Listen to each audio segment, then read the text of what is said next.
We do have a special guest this morning on this Friday morning here from East Texas, none other than the head coach and athletic director at Elysian Fields ISD, Coach Bo Maines. Coach, we're going to bring you in here, and thank you for coming, and welcome to the show. Thank you. It's always a good time. I love talking to you guys. So this idea came, Matt and I were doing our podcast a couple of days ago, and we just it just kind of came up about just the success that's been going on down there in Elysian Fields year round. And as we sit here and talk, we're talking before we started recording, the 19th is really your anniversary in terms of when your first day on the job there in EF. And so you've been here right at a full year. And man, it's been blowing and going ever since you got here. I mean, how do you feel a year in compared to where you were a year ago at this time? Well, I mean, really good. The community's been great. The kids are great. All of the things that it takes to build a good culture and to build a good program are all here. The pieces are all in place. But like I've tried to tell everybody, we still have a lot of work to do.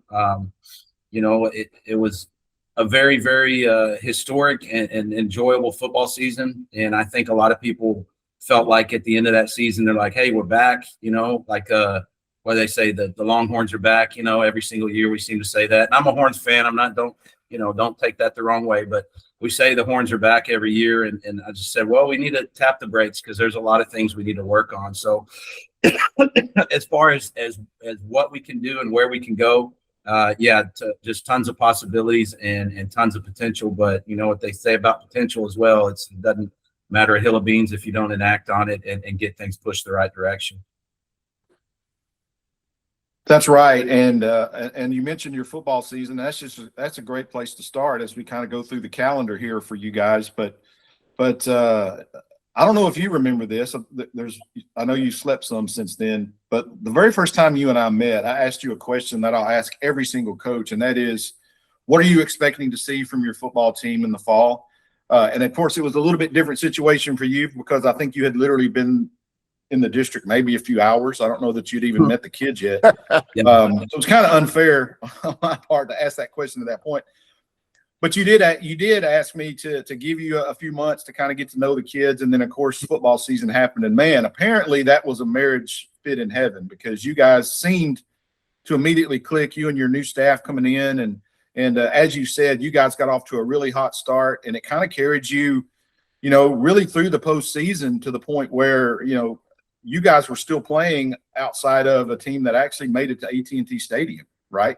And so talk about just kind of the way the year went once it got started and maybe some things that you were surprised about and some things that pleased you coming out of that football season. We talked to or met with the seniors at the very beginning. If I got here on the 18th or 19th, whatever it was, within a few days, I was talking to the seniors about the fact that the season was only going to go as far as they took us because it was a new system. It was new coaches. It was new everything. And so we were only going to go as far as they wanted to go. And we were lucky as a staff to have a lot of buy-in from that senior group because there was a lot of accountability from that senior group. And so when things were tough and we had to dig and find some wins and that we were able to get it done. And as far as staffing goes, it was, I think the district had like 48 openings when I got here. And that's not, obviously, we don't have 48 coaches, but the district as a whole. So that kind of tells you the situation we were in with just, as somebody's applying or you post a job and you get one applicant. And so when somebody comes in there, it's basically like, are you morally sound? Can you breathe? And will you take care of the kids? And I hate to make it sound that way, but there were a few hires that were like that. But coming into it, it's amazing. I have two really good mentors. One of them is my aunt, and one of them is my former AD, Coach Becky Spurlock. And they told me through the whole process. The second football season was over last year, 2 years ago, whenever it was. I started looking for a job and got really, disheartened and almost depressed at the fact that I couldn't find one. I felt like I could do a really good job for somebody. And they told me constantly, when God's ready for you to be somewhere, he's going to put you there and you're going to be put in the right place. And it just, everything here has fallen into place great. I mean, it really has, to where you can't not say that it was, a divine marriage, so to speak. As you said, that we'd have a coach that didn't want to come out here that I really wanted to come out, and one of them said no to me. I wound up getting Coach Robert Tamplin, he's a tremendous asset to me. He's unbelievable, the people that he knows and the respect that he has in East Texas. And then another one said no to me that kind of was devastating, and I got Markendrick Bell out of it. And Coach Bell's been another huge pickup so when you put all those things together, it's the job has shown me that, you can't judge people at face value, number one. And number two, if something goes wrong, you never know what's around the corner. It could be a lot better. So we've been very fortunate with those things. And then football wise, not being pretentious, you tie it into having Nunu Kennedy, and he obviously helps. He's the bigger racer. I watched him in the baseball game the other night where we let was it who I don't remember, whoever it was last week. We let him come back. We were up by 5, let him come back, and a lot of them were just bad throws. It's throws that we shouldn't have made. And I wore Nunu out after the game because he threw a couple of them were from him. But then, of course, he saves the day at the end by making him miss a tag and then coming all the way in from second base. And I told Coach Wolf, our head baseball coach, I said, it's nice for me to sit in the dugout and see somebody else have the frustration that is Nunu Kennedy, where 1 minute you're aggravated, you're bringing him over and saying, if you do that again ever, then I'm seriously going to consider not putting you in.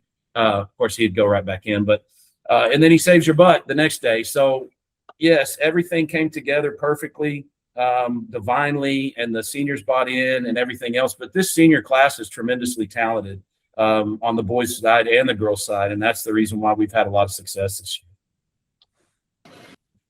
Yeah, Coach, I wanted to ask you. You mentioned that I had Coach Wolf on my show. I guess it was Monday this week, previewing this big series with Harleton for baseball, and he talked about, 9 seniors on that baseball team, and at a school like EF, obviously you're if they were on the baseball team, there's a good chance some other sports saw them as well. Talk about a little more in depth about how impactful not just Nunu but that whole senior class has been to you in this first year here. Well, they're an extremely close group that I've learned. They played growing up together, and I think in some ways, regardless of why it happened or when it happened, I think they were all a little disappointed that everybody kind of polarized and went to baseball or basketball or straight football or whatever the case may be. And so for them, coming in this year, and they all just decided, hey, here's a new guy, let's all give him a chance, and all played multiple sports that they hadn't played since they were freshmen. And that had a lot to do with it, just the refreshment of that whole group, that whole senior group. But their parents are really close. Their parents are super supportive. They're a really close group on both sides, the boys and the girls side. And so that plays a lot into it. That's, what we constantly preach to our kids. If you don't fight for the person that's next to you, if you only fight for yourself, then we're not going to get very far. And so I would say that's probably the singular philosophy that this group has, that they fight really hard for each other. And that certainly paid dividends for all of our programs this year. You bring up an interesting point, and I want to phrase this the right way, because I have to be careful the way I say it, because I don't want to be misunderstood. So obviously Elysian Fields is a small rural community. And in my experience, those kinds of communities are great because everyone knows everyone, and everybody feels a part of what you're trying to do. But you have to kind of tap into that, the positivity of that. Mm-hmm. And because there is a tendency sometimes for it to maybe, and for lack of a better term, I guess I'm saying, bleed into the locker room. And so in many cases, in a smaller, close-knit community, you almost have to be overprotective of your locker room because to protect the team aspect of it, but also you want it to be a community thing, right?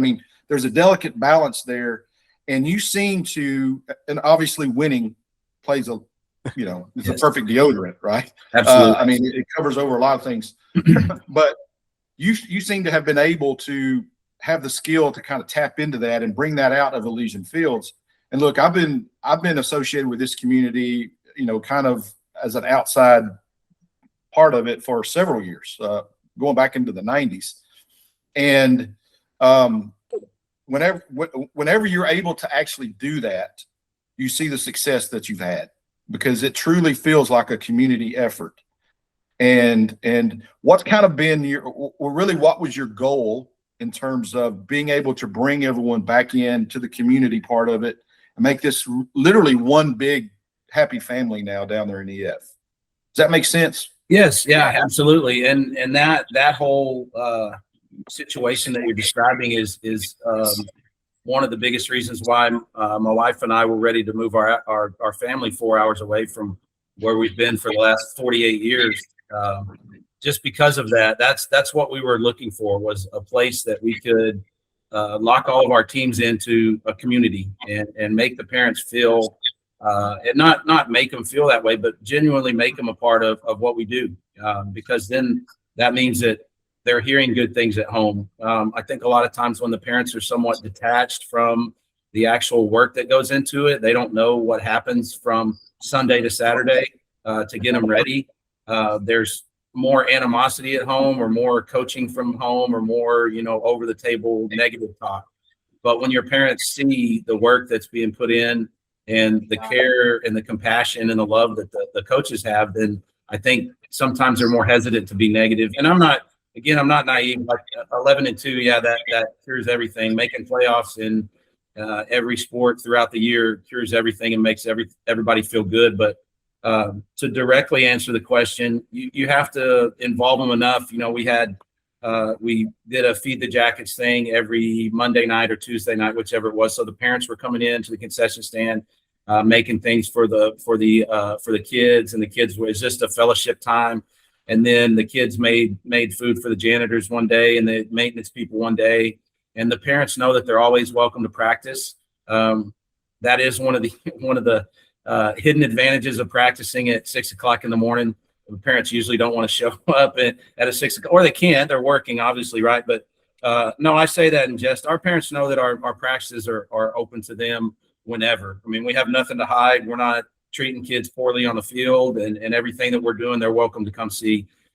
In fact, one of the coolest things we did, that is something I'll do the rest of my career as long as I'm running the program, is well, hopefully we'll do it a lot more often, because that means we're playing on Thanksgiving. But we did the open practice at Thanksgiving, and then we took a picture. We had all the parents come out of the stands, and everybody took a picture on the EF, and then we had some drinks and fellowship and that sort of thing with all the parents. It was just a really, really neat community thing to see. I mean, there were probably 500 or 600 people there, and that's a lot for out here. So, no, the support from them has been great, absolutely great, and that's something that my wife and I have definitely latched onto, is being out here in this community sense and just trying to build it as much as we possibly can. Yeah, that's right. And it is a huge advantage in a situation like that to be able to do that. And it can also be a detriment if it's not. It can work against you. And so, hats off and kudos. I've seen it. I felt it. You can sense it when you go to EF now. There's a different positivity there in terms of everyone is working together and pulling together and looking ahead, and that's great to see. You can, and I believe it has a big part in the success and what you guys have been able to achieve this year. Let's kind of, and I wanted to go back over this because, and you mentioned it, and it's right on. I mean, you guys have had every team make the playoffs at the varsity level. I believe every team. Volleyball made it. Football made it. My gosh, you got a state cross country champion. Your cross country team actually went to the state meet. Basketball, both basketball teams, and man, what an exciting run your girls had there at the end. Yeah. It was kind of looking bleak for them the last couple of weeks, and they hit their stride and were able to get into the postseason and against a pretty good St. Augustine team there in the bi-district round, right? Mm-hmm. And I actually got to see your boys, I believe, the second round game over here in Hallsville. I went and sat in and watched that game. And you guys went toe-to-toe against a really, really good Hawkins team. Very good. And so of course, and you mentioned your spring sports, baseball, obviously. I believe it's still in first place. Am I right on that one? Yeah, they're game and a half up on Beckville.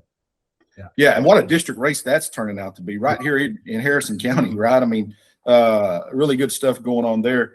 Man, just as the athletic director, right, of EF, and it's one thing when a lot of people sometimes forget this. I mean, you're a full-time football coach, head coach, you run everything in football, and then when that season ends, your job doesn't end, right? I mean, you just put on another big hat and, keep grinding out and keep working. How has that been for you in your first experience as an athletic director? Well, I've always liked logistical, organizational, those type of things, problem solving, putting people where they need to be and situations is the best for the kids. I like to be, I like to put out fires as they come, and the fires certainly come fast and furious in the spring. It's been enjoyable. I really do like this side of the job as much as I like the football side of the job, because it is, I see it as two completely separate things. I have to separate myself as a football coach and an athletic director. Otherwise, I'm not doing any kind of service to my coaches.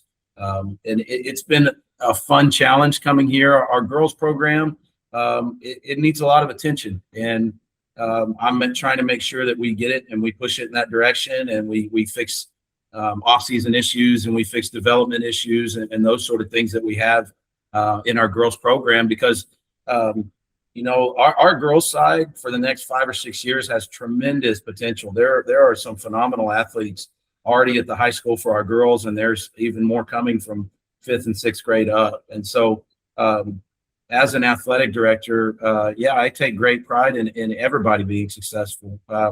We went to last night, went to some spring league volleyball in Marshall at Marshall Junior High with our JV girls and our varsity girls. And I told Coach Netherland that I thought the girls played hard. I thought they played well, but the biggest thing for me was I just liked watching them have fun. I mean, they were all in there jumping around, screaming and yelling, having a good time. And that's what really the biggest thing for us at EF is, as an athletic director, is we've got to keep the kids that we have.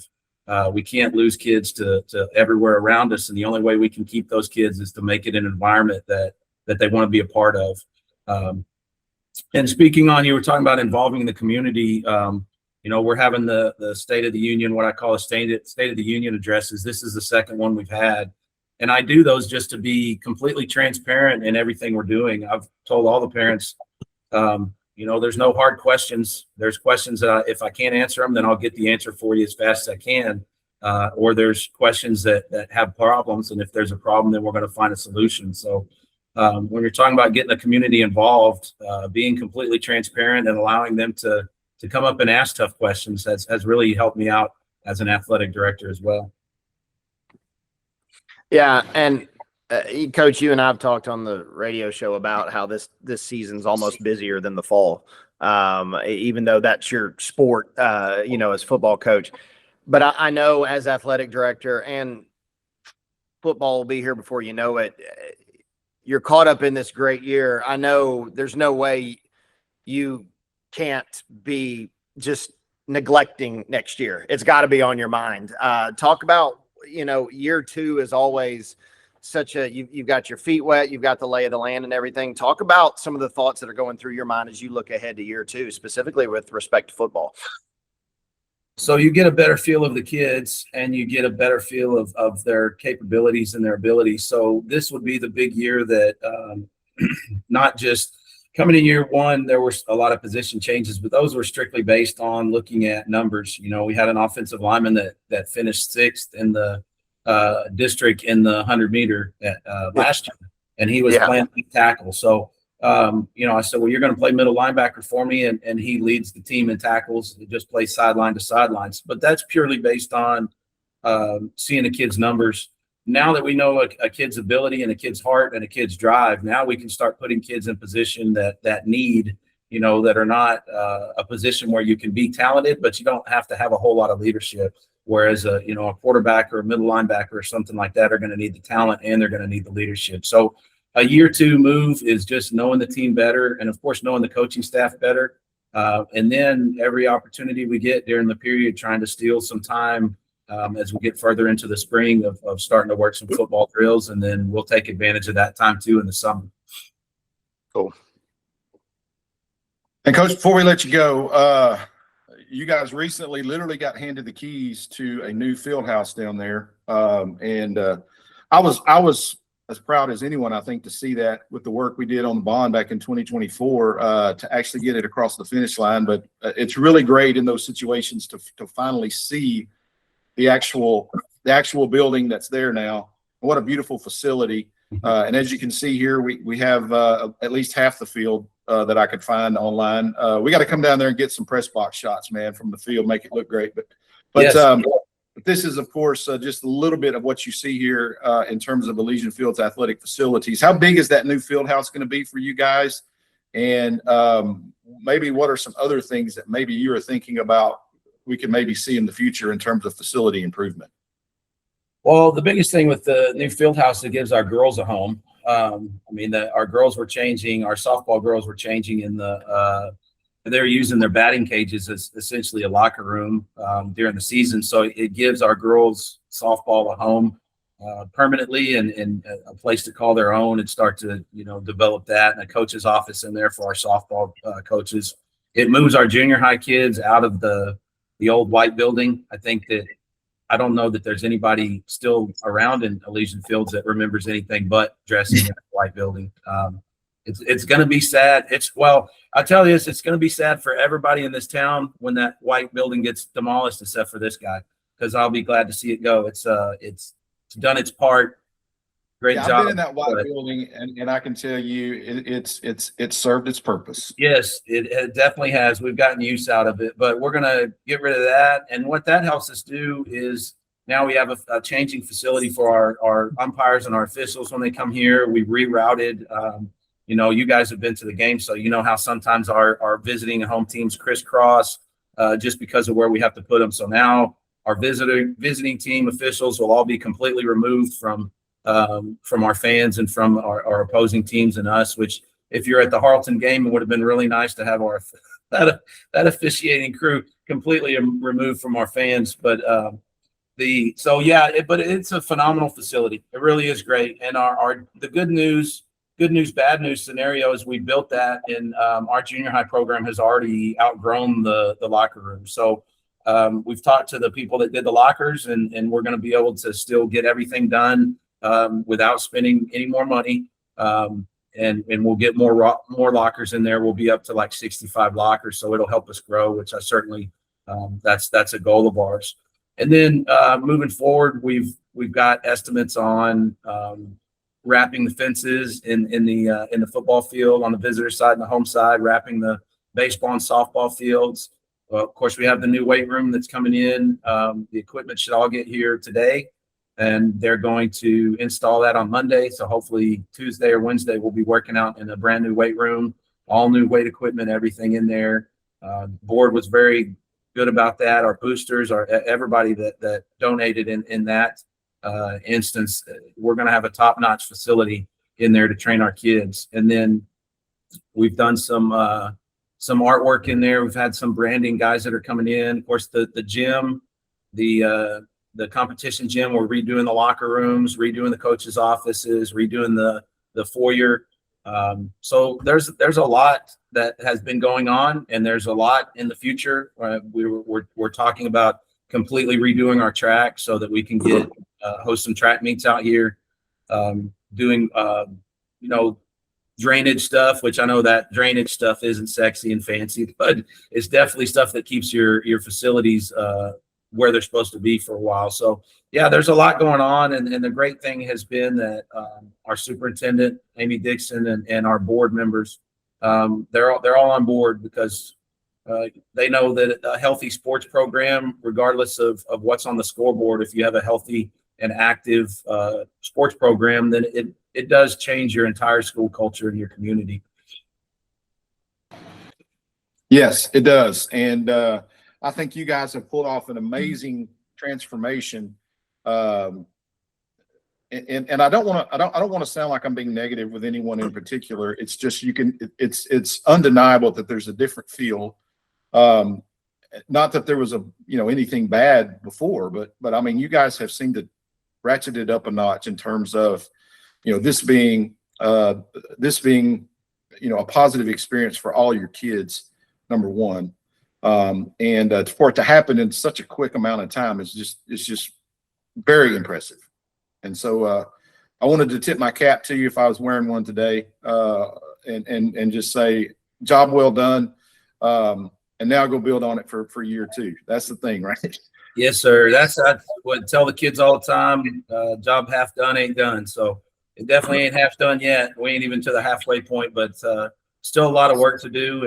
And all my credit goes to my coaching staff. We've got a young coaching staff with a lot of energy, and even the older ones like me are still managing to find the energy somehow every day. So you can't do your job without good people, and you can't do your job without great kids. And we've got both of those in spades out here.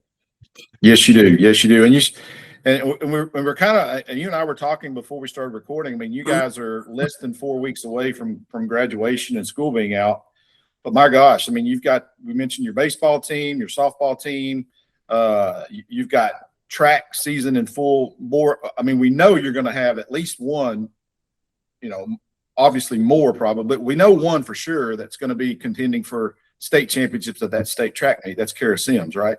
Yes. Yeah, for sure. We, in fact, I think the week after I left the state track meet last year, I told my wife, I said, just go ahead and book us a room in Austin for next year, because she's going to be back here. Yeah. Of course, Alani Robinson has a chance, and our 4x1 relay has an opportunity to get out as well. So, we're just right now the challenge with Coach Wolf and I has been we've got to work around regional track meet in the first round of baseball, which is a great problem to have, right? Sure. You might have that problem, then you're working on summer workouts and thinking about next year. Yeah, absolutely. Yeah. Absolutely.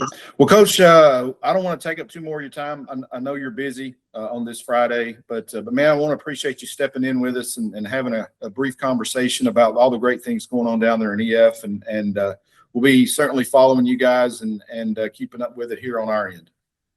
Yes, sir. Always good to talk to you guys, man. It's a fun time. Any opportunity I have to visit, and anytime I have a chance to promote our program, I'm all about it. Y'all just give me a shout. I'll be there.